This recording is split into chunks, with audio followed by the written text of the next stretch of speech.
Pet Peace of Mind is a national program for non-profit hospices to help them keep patients and their pets together at the time when they need each other the most.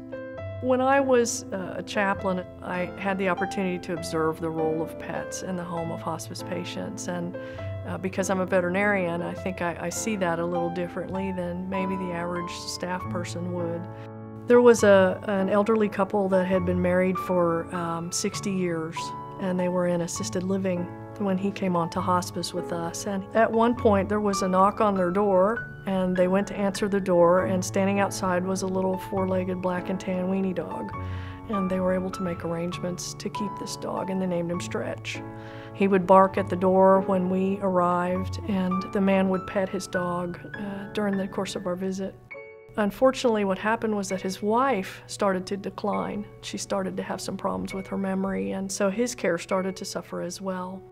They decided to put them in the same facility in an area where the dog couldn't go. And so what happened was Stretch ended up going to live with one of the brothers out of state. And the change in the husband was just overwhelming for us.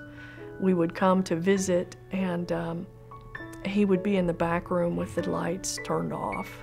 And the last visit, when I went to visit him, he was sitting on his bed with the television on, and he was talking to no one in particular and petting an invisible dog beside him. And I will never forget that. That was such a powerful thing to me. And I think we could have made a difference. He died that night. And I think we could have changed the way that he died if we had intervened.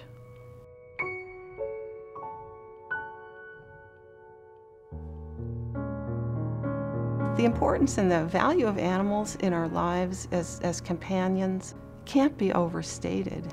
Many times in support groups, people tell me that they wouldn't get out of bed if they didn't have to feed the horses or walk the dog. Its time has come. I think it's an essential part of caring for the family. This isn't just about pets. This is about patient care and about making it better. Another aspect of end-of-life experience can be a loneliness, because other people don't know how to be around you. So you're lonely, but you really don't want visitors. And that's where their dog or their cat or their pet doesn't care. They don't have those expectations of being entertained or that you are having to put on a happy face. You can be whatever you are. They meet you right where you are. They meet you right where you are, and they're fine with it. There are a lot of hospices out there doing this secretly, that they have individual staff members who understand this but have never had it named, and that they are trying to help in ways that they can. Our goal is to develop a national network of hospices so that all patients, no matter where they live, can get help with the care of their pet. It supports caregivers by providing an extra set of hands and relieves some of the workload so they can spend more time with the patient. Patients rely on their hospice team to help guide them through the end of life. So empowering hospices to add this important element of comfort and peace of mind is a very powerful way to support patients. Pet Peace of Mind offers hospices the training materials and funding to deliver in-home volunteer pet care services for patients. I think it's going to catch on like wildfire. I think somebody just needed to invent a vocabulary for us. It provides routine pet care that maybe has not been addressed in the patient's life in the last short time before they came onto hospice. And an example of that would be providing routine vaccinations, heartworm testing, and heartworm preventative. In addition to routine care, the program also provides hospices with training to arrange grooming, boarding, how to exercise a pet correctly, how to get food supplies into place. Pet Peace of Mind helps ensure a positive outcome for the pet's future by providing hospices with the tools to facilitate adoptions. Helping to find a future home for the patient's pet offers some peace of mind. Imagine what a difference this program would have made for Stretch and his owner, and there are thousands of stories like that.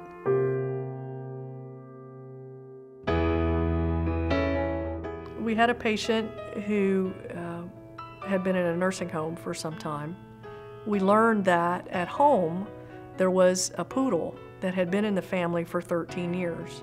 The wife and family were so concerned about getting to and from to visit him that they forgot about the dog until we were able to tell them about the program.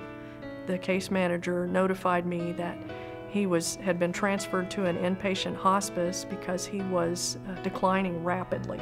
When I walked in the room, the patient was at a place where he was no longer able to speak, but his eyes were open as he was laying in the bed.